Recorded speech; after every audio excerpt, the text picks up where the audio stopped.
I used to think that alcohol made me more fun. Like it made me more outgoing and able to connect with people better, right? True story. One time I went to the bar and I thought I was doing a really great job of being witty and cute and seductive, and like I was trying to flirt basically with people because I'm just a natural flirt.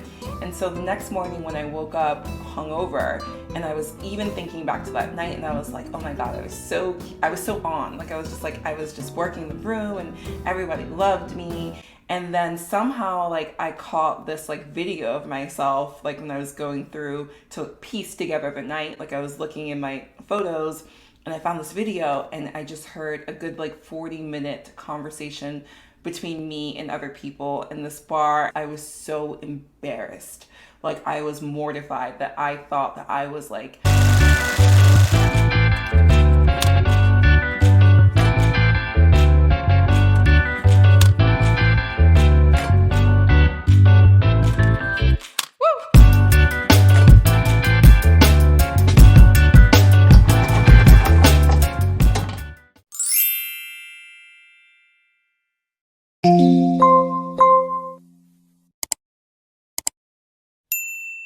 hello, hello, and welcome to week 3. Oh my God, you made it. You're like halfway through. How do you feel? I'm so proud of you, and I hope that you are proud of yourself as well. If you are new to this course, I'm going to ask for you to stop what you're doing right now. Go ahead and click this link up here that will take you back to the beginning, week 1, maybe week 2, depending on where you are. It is best to follow this course in chronological order. Each module represents about a week's worth of sober time. My name is Nidhi Molvina. I am the creator of this e-course, The Guide to Quitting Alcohol for 30 Days of Transformation. And I'm also the founder of The Sober Butterfly, which is an online community and a podcast, you guessed it, devoted to sobriety. A quick reminder that the goal does not have to be long-term, forever sobriety. I know that can be extremely overwhelming for some people. I know that's not the goal for some people. Like, I know a lot of people just want to take a break. So if you're just doing a challenge like Dry January or Sober October, this is still going to be the perfect course for you to evaluate your relationship with alcohol. If you want more of a guided approach to quitting alcohol. Now, I've created a workbook. I put a lot of time and effort into this workbook that accompanies these modules through these videos on YouTube that are free. But if you want that workbook, go ahead and purchase it on thesoberbutterfly.com. All right, let's get started with module 3. So, welcome to module 3, your butterfly stage. Now, a powerful beacon of growth and new beginnings is what the butterfly signifies. This power of transformation. The beauty of sobriety is clarity. And so during the course of these couple weeks that you haven't been drinking, I hope that you've been listening and tapping in more to your innate wisdom and guiding yourself through what possibly could be a really difficult time for you, so that you can emerge stronger on the other side. So once you complete your 30 days, the hope is that you will be stronger because of it. You have wings on the other side. So we started as caterpillars, module 1. The chrysalis stage was module 2, and here you are emerging into a beautiful butterfly. The lessons we have are connected to belief systems, because you have to believe in this process of transformation. And in order to do that, you kind of have to reteach and relearn some false beliefs that you have connected to alcohol. So we're going to start there. And then we're going to stop and we're going to peer under the hood to see how society views sobriety.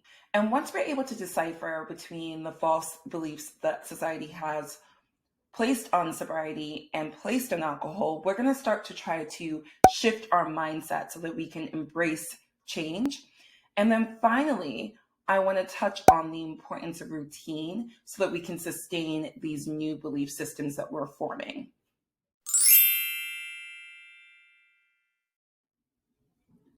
Okay, let's open up with belief systems, lesson 1.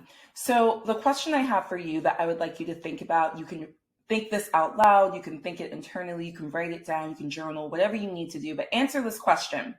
What beliefs do you hold about alcohol? Now, beliefs are fundamental to why we progress in life and why we may stay stuck in certain cases. So I just want you to do a stop and jot and just quickly think through like all of the connotations that come to mind or associations that you have already in place when you hear the word or when you think about alcohol. Go ahead and jot those connotations and those words into the comments. I want to hear what things we are thinking when we think about alcohol, because believe it or not, that is actually subconsciously guiding your decision making and the way that you see and process the world around you. So it's important that you can pinpoint what you already believe about certain things, like alcohol in this case. I'm going to assume that, like many people, you believe alcohol is sort of like an elixir of life. That's making you more fun, it's making you more outgoing, it's making you better in the bedroom, more witty, more confident, all of the things that, at least that's what I believed. Now, I believe that because that was the messaging that was sent, plain as day. So your homework for this lesson is to evaluate your false beliefs about alcohol. I want you to get super specific and write down all of the beliefs that come to mind. And you can make a pros and cons list of each belief. Then I'd like for you to create a new belief statement that you believe in that challenges that notion of the false belief of alcohol. An example of challenging those belief systems. So for example, like I used to think that alcohol made me more fun. Like it made me more outgoing and able to connect with people better, right? True story. One time I went to the bar and I thought I was doing a really great job of being witty and cute and seductive, and like I was trying to flirt basically with people because I'm just a natural flirt. And then somehow like I had been recording myself the entire time.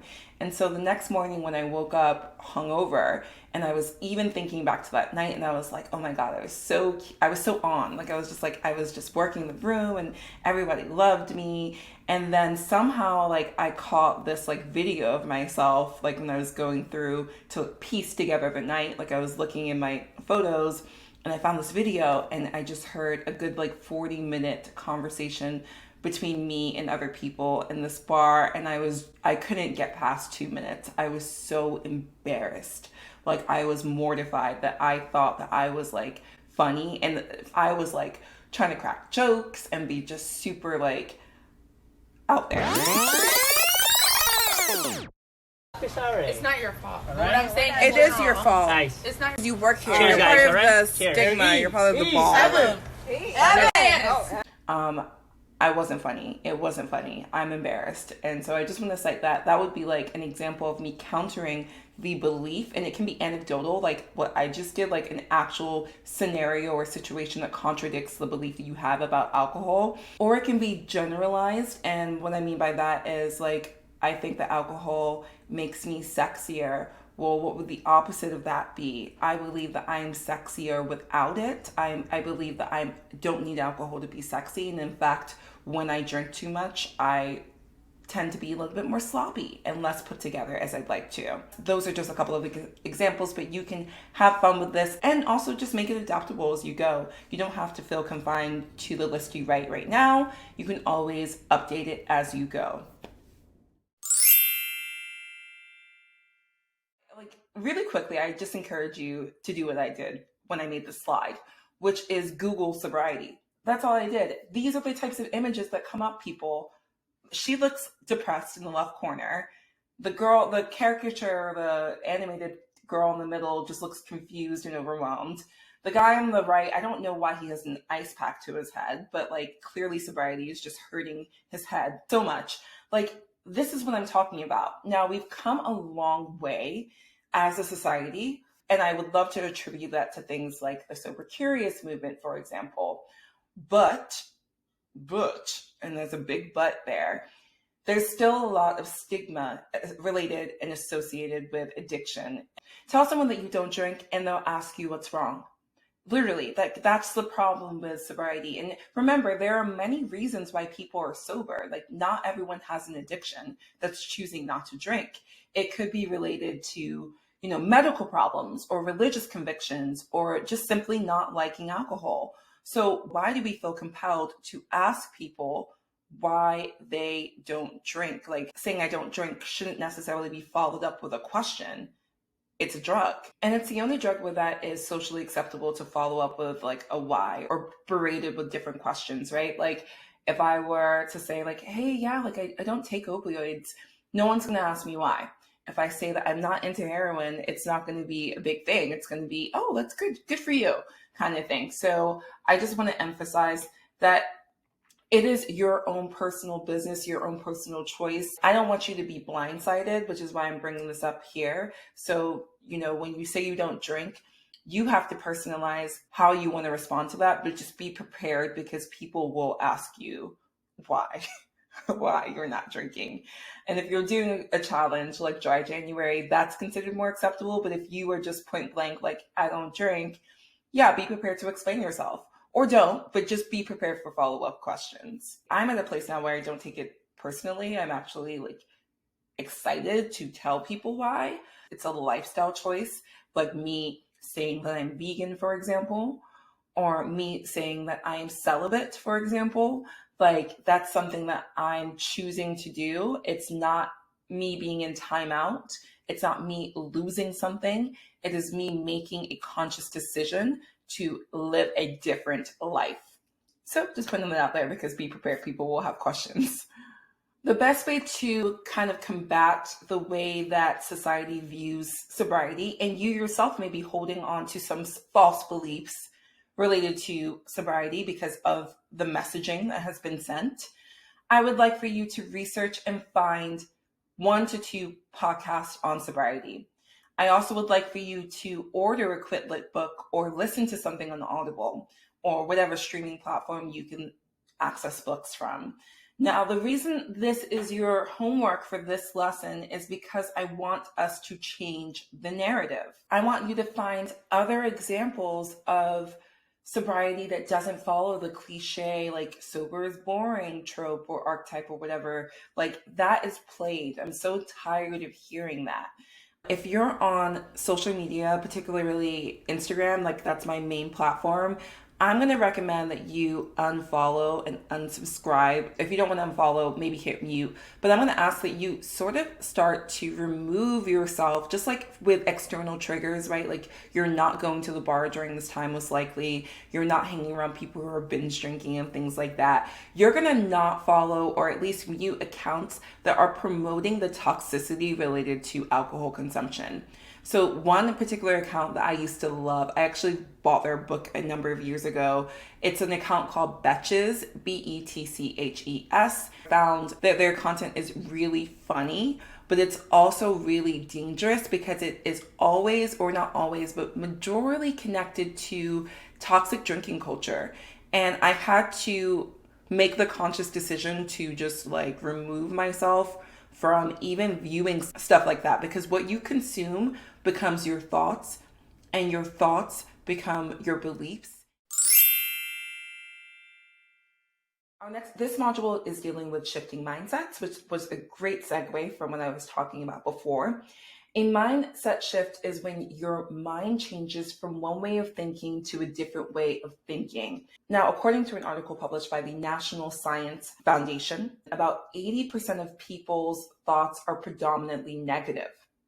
They say that we can experience up to 50,000 thoughts in one day. That's a lot of thoughts. So think about it. If about 80% of our thoughts are negative, that's about, quick math, 40,000 thoughts out of the 50,000 are negative in nature. That's a day, by the way. So 40,000 negative thoughts a day. That's mind-boggling to see those numbers in real time. And in spite of how staggering those numbers are, I'm more baffled by the idea that you can control your thoughts. It's not easy, but it's possible. So this lesson is going to look into how we can actually start reframing how we view things and how we can change the way we think. Now, if you have purchased my workbook, you'll find already embedded into this lesson several templates that I've already created for you to help you shift your mindset. But if you haven't, that's totally okay. I'm going to share some ideas with you right now. So, number one, you can do a brain dump. I like to think of this as sort of like a stream of consciousness where you're just jotting down every like negative or every thought that pops into your mind. But as we looked at, the stats more going to work in favor of negative. So, you're going to write down every thought that pops into your head. And if it's a negative belief, you're going to then turn that negative into a positive. That's one approach. An example of this could be like, I'm fat. Like, if it's something like that, instead you can change that I'm fat to my body works, my body loves me, my body nourishes me. I'm so thankful that I'm able to move my body. I'm so thankful that I have an able body. Things like that is a simple way that you're changing the negative into a positive. You calling yourself fat is not going to change how you look on the outside or how you feel, more importantly, about yourself from the inside. So it just does nothing for you to critique yourself down to nothing. Instead, you want to think about everything from a positive standpoint. Instead of saying, I'm pathetic, your affirmation can be as simple as, I am not pathetic. I am incredible. I am a divine being. I am perfect as I am. Or I'm perfectly flawed. Anything like that works. It doesn't have to be this like dissertation where you write everything. It just needs to be something that is clear and concise. And negative belief you have, you make it positive, and you start to believe it by practicing and speaking it into existence. In order to shift your mindset, you will need to practice some mental exercises, and you need to train your mind to become more positive in nature. This can be done through journaling. This can also be done by positively speaking actions. I like to think of those as affirmations. And it can also be done by reading inspirational books, which was your homework from the one before, because you're looking at positive ways that sobriety influences people. Or it can also be done through meditation practices. All right, the next and final lesson we have, really important, is routine. They say it takes about 21 days to form a habit. And here you are in your third week of sobriety. We all have routines that sustain our lifestyle. What my life lacked prior to sobriety was structure. I talk a lot about that in my podcast about this idea of chaos, because that's genuinely what I felt when I was drinking. I felt chaotic. Like I felt like my life was out of control. I had some big ticket items that, were embedded into my schedule, like work, for example, because I needed income so that I could continue the lifestyle I wanted to live or thought I wanted to live. I had exercise because I was obsessed with how I looked, and in order to maintain this facade of perfection, or at least everything is fine because I look good, I made sure I exercised. And even if I wasn't well enough to exercise, I forced myself to go there. I also talk about that on my podcast. And I also made sure that every single day I went to the wine shop, my local wine shop, and picked up bottles, or like at least had enough of alcohol. Mainly for me, it was wine in my home so that I could numb myself and numb my reality. And so it is no shock or surprise from anyone listening to that I would feel overwhelmed and overstimulated and shut down as a result. Now, having a routine actually helped me significantly in the early days of my sobriety, and it is one of the main things that my therapist recommended as I began my sober journey. Now, remember, you're doing this for 30 days. And so within the 30 days, I'm wondering, what routines have you already sustained? Are you noticing anything different with your schedule? Are you making time to journal? Are you making time to prioritize your self-care and your mental health? Are you minimizing stressors by feeling more empowered and more organized? Here's my recommendation, and here is your homework. I want you to pick 3 to 5 routines that are non-negotiable, meaning that no matter what happens, rain or shine, these are the things that you have to do. And you need to plan that, actually schedule that into your day. For example, every single day I have to wake up and make the bed. Then I have to journal. Then I have to take the dog for a 20-minute walk. Then I have to, go to work because I need income. And then I have to make dinner because I want to prioritize my health and save money.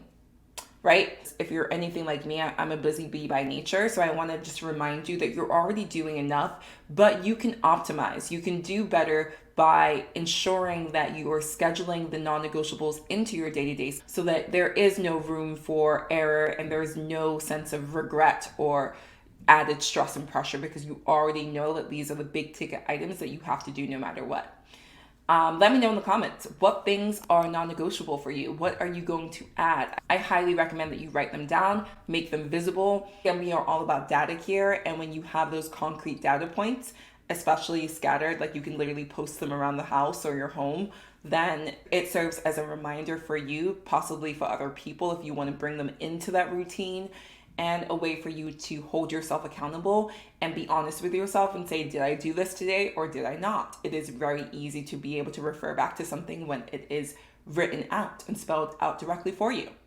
All right, that's all I got for routines. Okay, and that is a wrap for module 3. Just a quick reminder, we talked about false beliefs that we hold around alcohol. We looked at how society views sobriety. We started to discuss shifting mindsets to embrace change, as well as the importance of routines. Okay, that's a wrap for module 3. Don't forget to subscribe to this channel and go ahead and like and send this video to anyone who you think will benefit from it. Thank you so much for watching. You are on your way. I will see you in the next and final installment of this course, module 4.